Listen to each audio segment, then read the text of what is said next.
So we're talking about the SAT and the last one that happened. That is my last one. I'm never taking an SAT again. How do you feel about standardized tests and where you're going? I think standardized tests are very ineffective at showing how smart they are, because the SAT specifically is just an English section and then a math section, but it's not showing any of the other things that somebody could be passionate about. So like if you're passionate about science, that's not. I mean, I guess math could be kind of reflective about it, but. Yeah, the science thing, then they said, oh, then just take the ACT. I'm like, no, the ACT is literally 10 times worse. You cannot even ask me to do another ACT in my entire life. The ACT is not fun. I don't like it. Hello, it is Katy Someillan, your humble host of this here podcast called Young and Terrified. Today, my guest is Hernan. Hey, Hernan. Hi, Katy.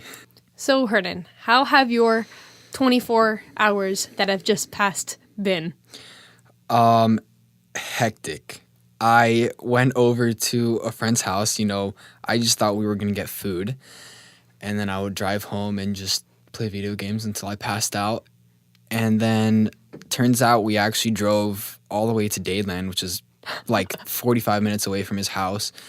And we stayed at a friend's house where we did nothing but eat pizza and watch hockey, which I don't even like hockey. How do you not like hockey? It's not that I don't like it, but it's not something that I would watch on a regular basis. Okay, yeah. So we live in Miami, but hockey is, I think, maybe the most entertaining sport. But continue. You know what? Continue with your opinions that I don't agree with. I'd say baseball is the most entertaining sport to watch. No. Yeah. No. Uh-huh. No. Mm-hmm. Oh. At least in person. I've never watched it on TV, but in person, I love going to baseball games. I love taking naps at baseball games. They're so long. But anyway, continue. So that's basically what we did. And then at that point, it was almost midnight. And my dad texts me, hey, where are you? And I'm like, I'm at a friend's house by Dadeland. And he says, your mom told me you have to be home by 12 and you can't drive past midnight. So I had to sleep over at a friend's house knowing that I had to come here today. And knowing that I had to take a friend to buy something at Dadeland, and I had no idea what to do. How did you get roped into that? I just said yes to too many things. When people ask me to do stuff, I'll usually say yes, but I never really think about what I have going on that day. And I had agreed to do this 3 weeks ago, and this guy asks me if I can take him to Dadeland today, and I just said yes without thinking about it. And then my dad wanted to go biking, and I said yes. Yeah, too many things. You sound like you have an issue. I actually have a very similar issue with saying yes to too many things, but that's an extreme level of saying yes. Yeah, it gets bad. Yeah, how long were you at Dadeland Mall? We never actually went to Dadeland Mall, but he lives right by it. Oh, you're kidding. You never actually went? No. I had to cancel on him today. Because I left. Okay, so I left my wallet at my friend's house. I had to sleep at my friend's house because I couldn't drive. So I slept there, and then as soon as I woke up, I went to my house. And as soon as I got to my house, I realized that I'd left my wallet at my friend's house, which has my license. Oh my God. Meaning I drove here without my license today. Oof. Wow. A criminal. I'm a hardened felon. So I feel the day we became friends was a fateful Disney trip in which you had to wait 3 hours in line for Splash Mountain. You did not end up going on this ride. Nope. But after that whole debacle at Disney on a very crowded day in which no school should have a school trip to Disney, we came back, and this bus trip was one to be remembered for the ages. And we talked about anything and everything, from the idea of what is love, what is life, and all these things. But you said something that particularly struck me, and that was that you were in boarding school for a year, but it wasn't in the States exactly. Where was that? In Switzerland.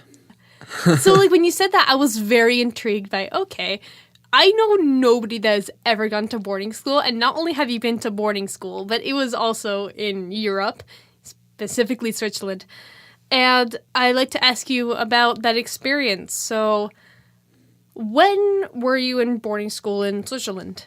So I went to Switzerland for 8th grade, but the way it works over there, I think that this is because they don't have kindergarten, but I was technically in year 9, even though in the U.S. it was 8th grade. And basically after 7th grade, well, during 7th grade and 6th grade and every year before that, I was like the biggest troublemaker in my school. I would not stop talking in class, and it was bad. I can't believe that. And so my middle school, they brought the principal brought me to the office, and he told me, and he called my parents too, so my parents were there, and he told my parents that I wasn't being kicked out of the school, but I was not allowed to return the next year. So my parents started looking for new schools, and coincidentally, my sister was a senior in high school at the same time I was in 7th grade. So she was just graduating. She was going off to college.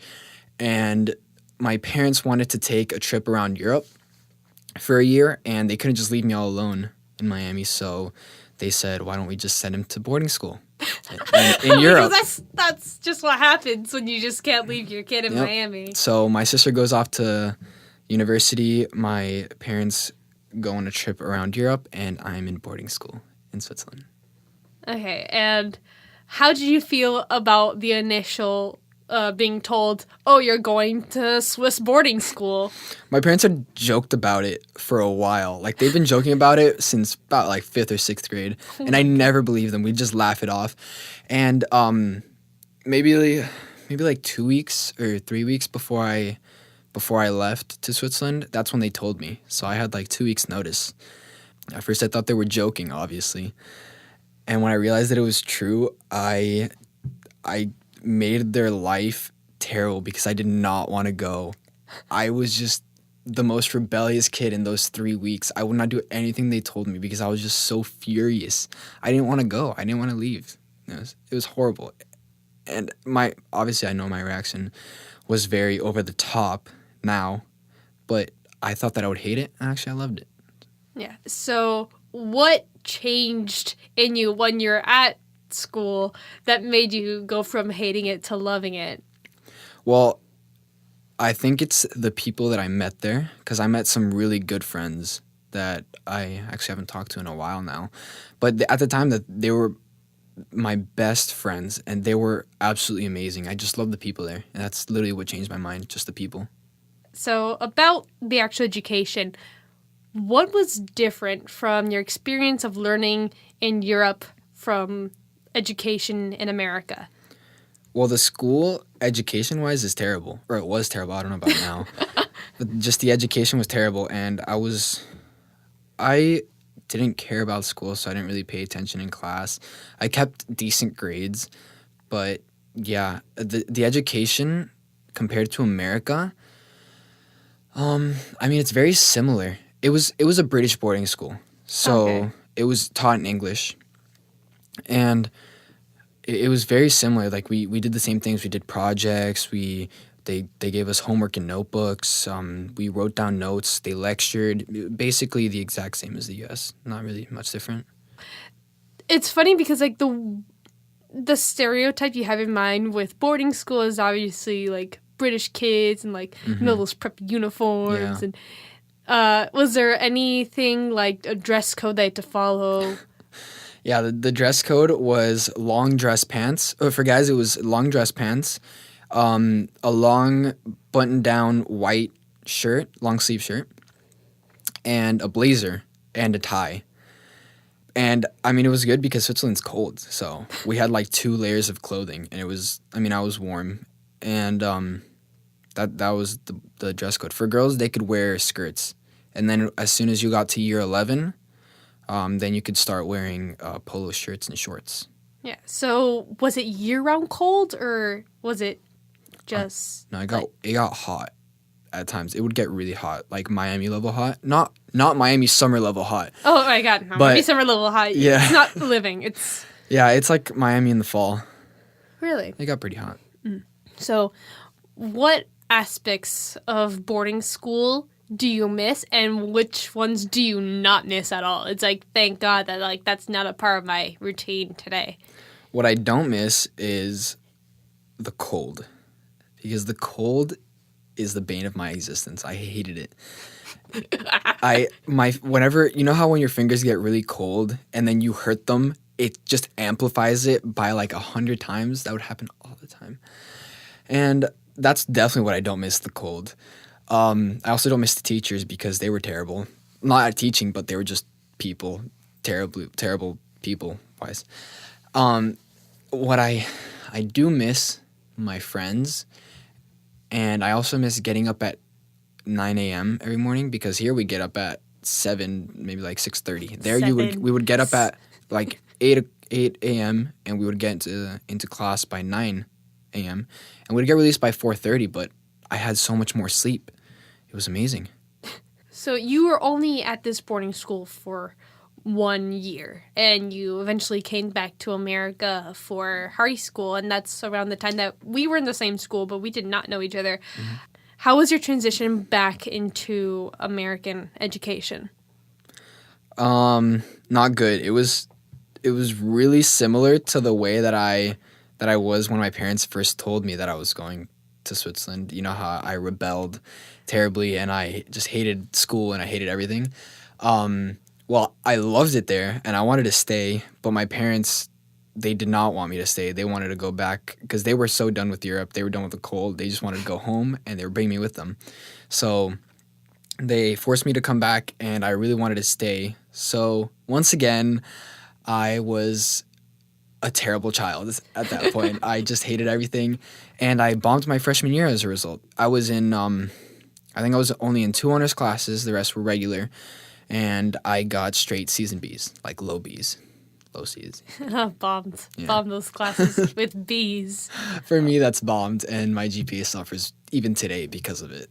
Yeah, I can relate to that. Like, I think even coming from still American school to American school, that transition between middle school and high school is so incredibly difficult, regardless of where you're coming from. Yeah. And I think, like, coming from your situation to here, it's a lot more difficult.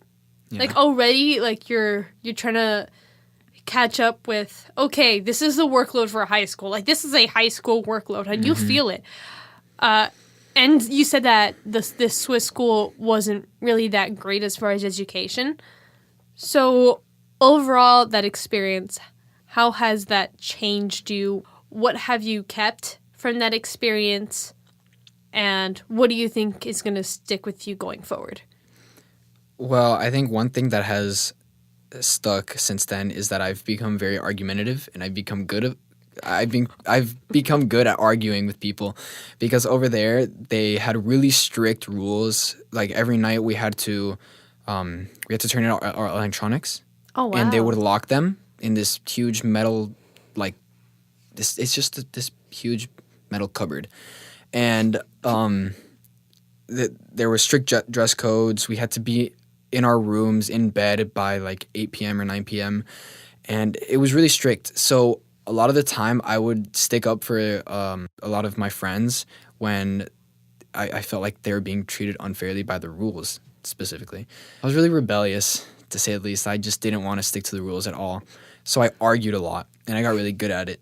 And I think I'm still really good at it. Oh my God, you're too good at it. That you do way too much. Yeah, so that's one of the things I kept.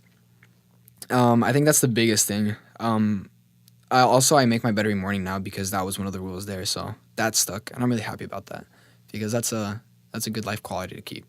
So one last thing on that, what was your best memory from being in boarding school? My best memory, I wouldn't say it's my happiest memory, but it's the most vivid because obviously we're in Switzerland and there's a lot of snow and there's a lot of skiing. So the school would take us every Wednesday to go ski. We'd go on bus for about 45 minutes and we would be with teachers, and they put us into different skill groups. And me coming from Miami, I didn't know how to ski or snowboard or anything. So I go into ski and I am placed in the lowest group, but I learned quickly, so they moved me up. But they've moved me too far up. So I can see where this is going. So I was with a group that was way beyond my skill level. And we're going down this mountain that I was not prepared for at all. and everybody's already down at the bottom of the mountain. I'm the last one. I'm like right at the top because I was really scared. So I just go for it, and I gain too much speed. I don't know how to stop. I hit a bump. I go flying, and I crash into this old couple. And I hit both of them at the same time. They both fall on top of me. I didn't get hurt. They weren't hurt. We were just stuck in this human pretzel that we could not get out of. And what made it worse is we couldn't get the skis off because I couldn't reach them. Yeah, it was really bad. We finally got off of it, and I was just so traumatized. I didn't want to ski down the rest of the mountain. So I walked down holding my skis. And by the time I'm down there, everyone's looking at me like, who put this guy in our group? That's not a good experience. But that's the most vivid experience I have. And that was in the Swiss Alps. Yeah. Oh my God. No, I feel like if you would ever go back there, you would just like, nope, Yeah, nope. sorry. Well, that is an experience. Not a lot of people in Miami end up leaving Miami to do school somewhere else. Usually when you're born in Miami, you live in Miami and you stay in Miami, and that's how it is. But just having that diverse culture experience, I see, like, has made you into a dynamic and somewhat developed human being. Mm-hmm. So, yeah, boarding school. Just try it. So today, I got my hair dyed. It is somewhat a reddish pink.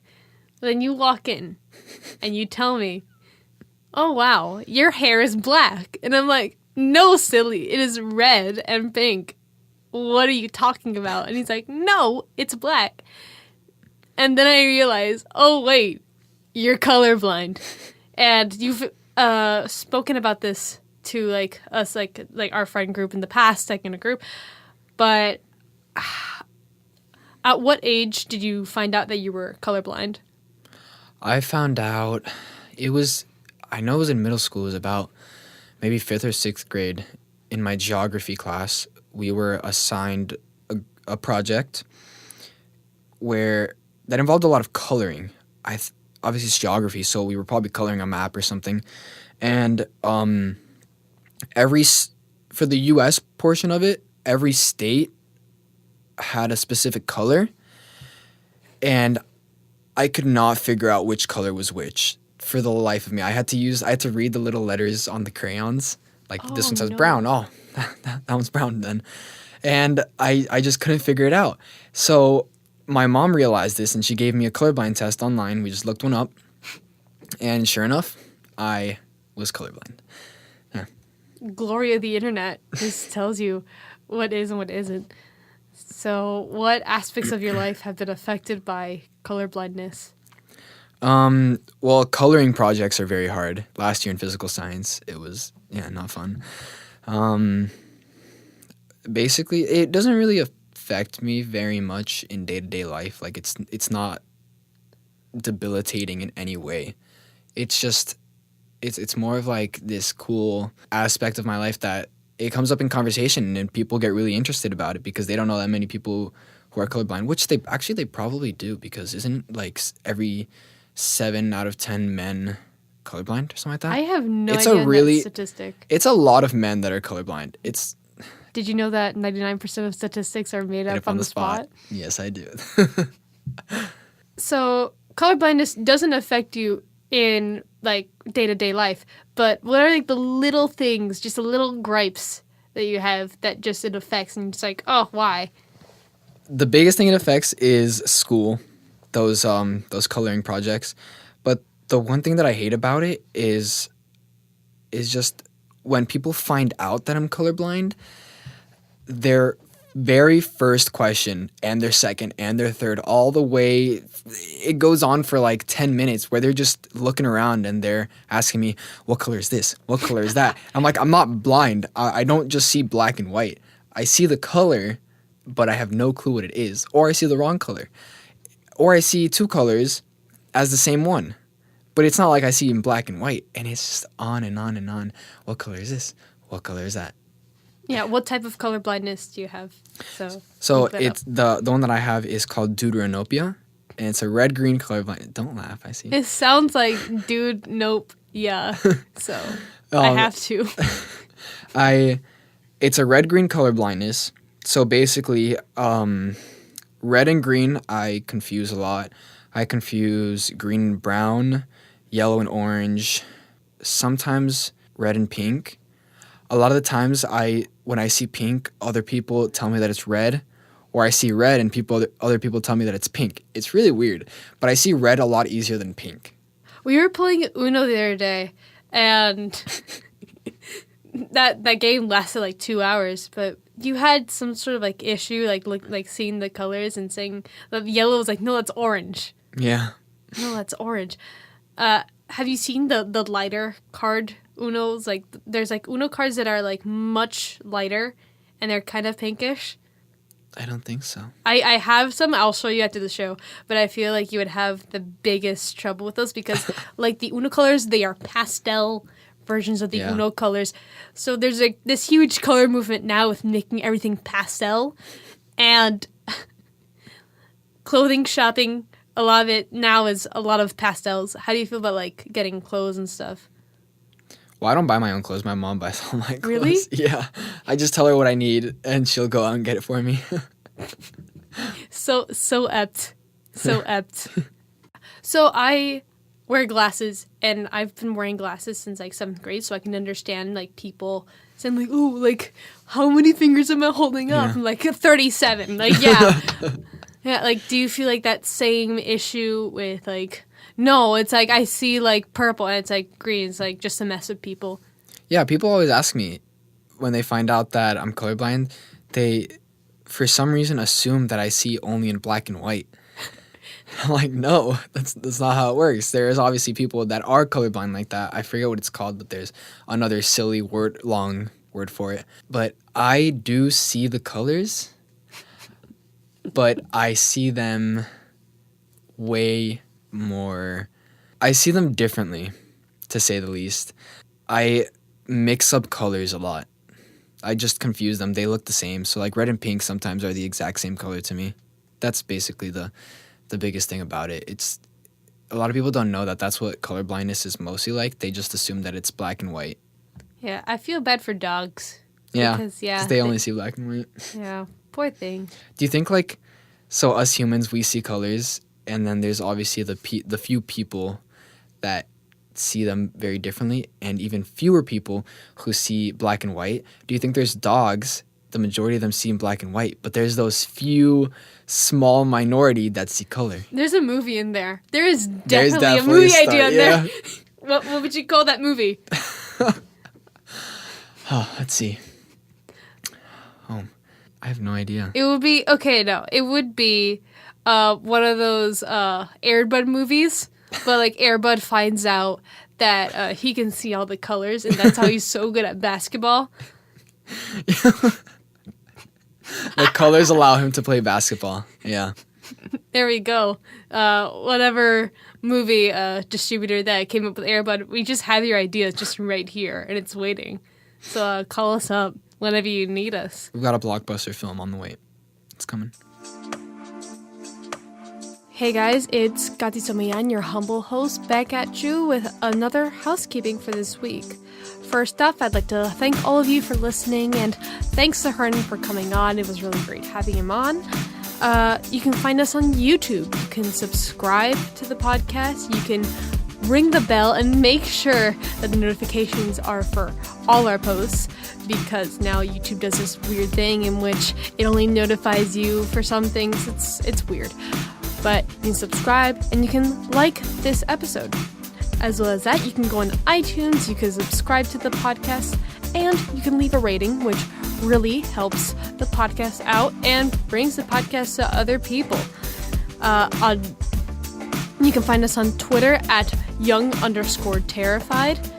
Tweet at me, follow me, read those tweets, send me memes.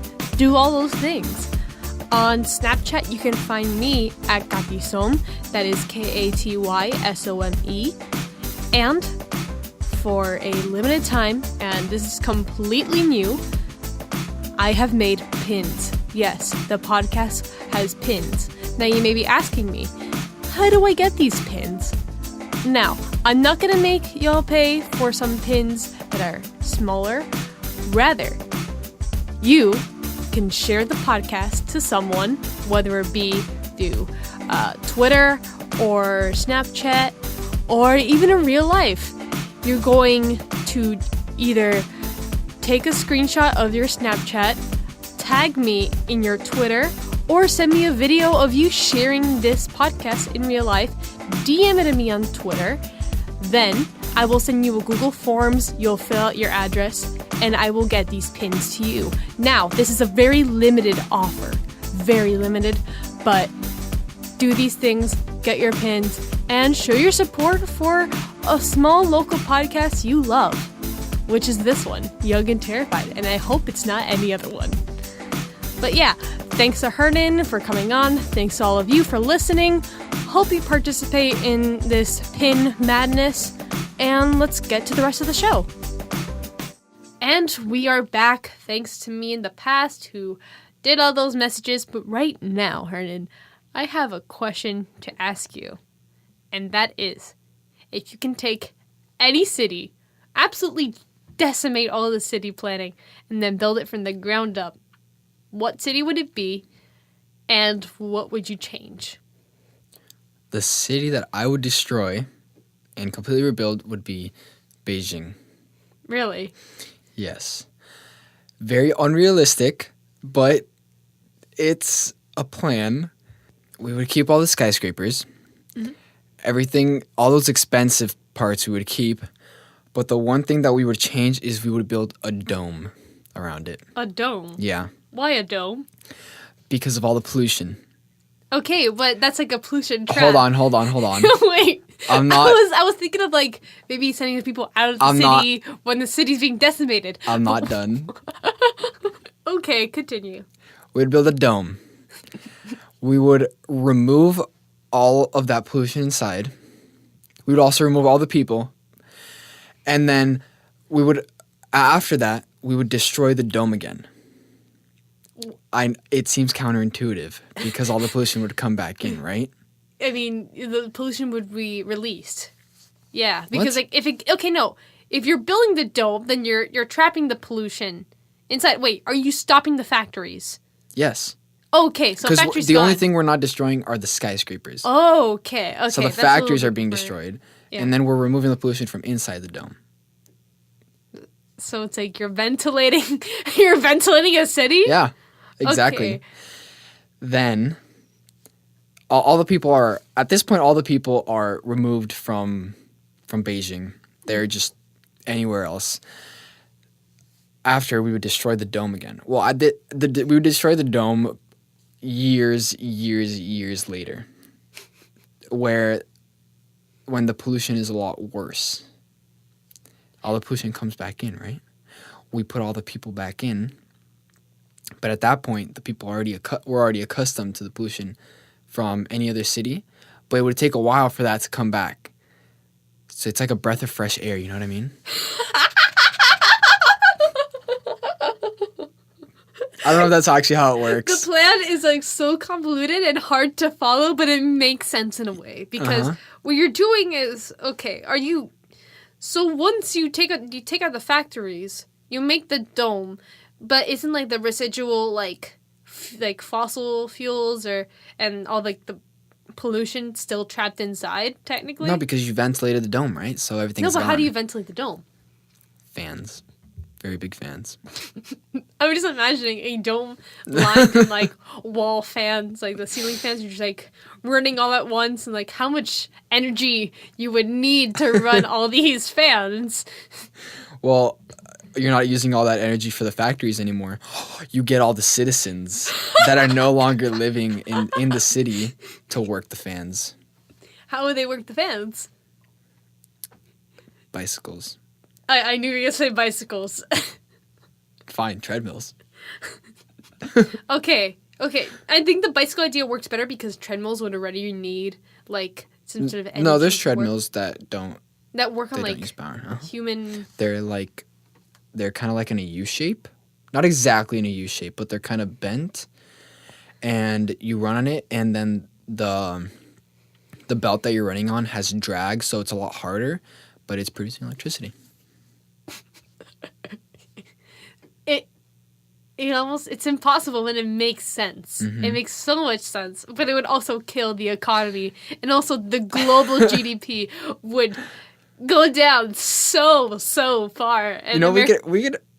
I don't even know why we're destroying the dome. Let's keep the dome, because then what's the point of putting the dome in the first place? Yeah, keep the dome. How many doors does this dome have? Enough. Like, and it lines the city like in a circle. Yeah, it's like a dome. It's a dome. Okay. Domes are circles. No, they're shaped. squares. You never know, Katy. Well, Hernan, it's been really great having you on. Thanks for the insights and for the stories, and thanks to everyone listening to this episode. Really great one.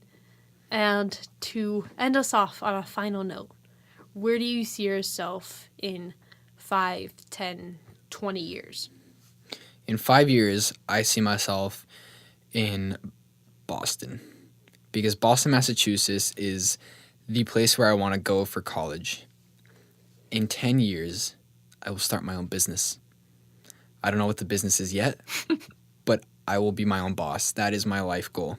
And then in 15 years, I will have a family and a successful business, because a family is for me, it is the primary goal in life. It is the reason to live, to have a family and raise kids that will eventually grow up to benefit the human race in some way, whatever they want to do, as long as it's good for all people.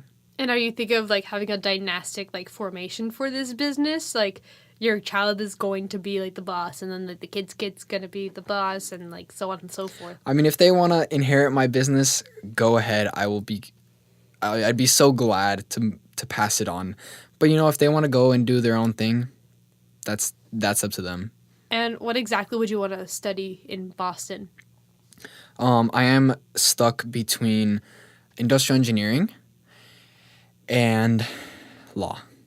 They're very different. I know. Yeah, they're different, but they're very useful together. So you could do both and go into a career with that. Like, I think there's patent lawyers have to do obviously a lot with the English language and law. So yeah. You and another guest of this podcast many moons ago, Gabby, both won the law class award at our school. Why would you do industrial engineering? Like, I get law, but why that? My dad did industrial engineering, and he made his own business.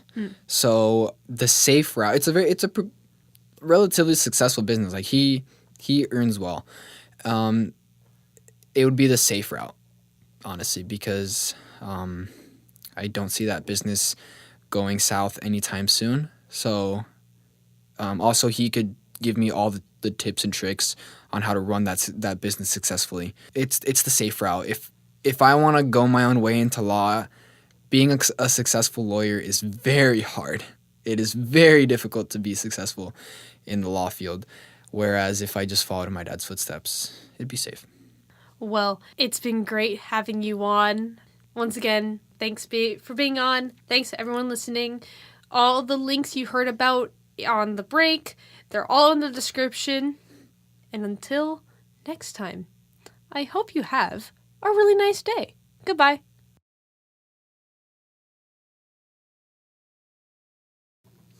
Gotta hydrate. Don't hate, hydrate. Oh my god, you need to stop. I'm sorry. It was. So you cracking your knuckles. I was going to do it earlier, but I realized I was in the middle of a paragraph and I didn't want to ruin it, so I pulled back.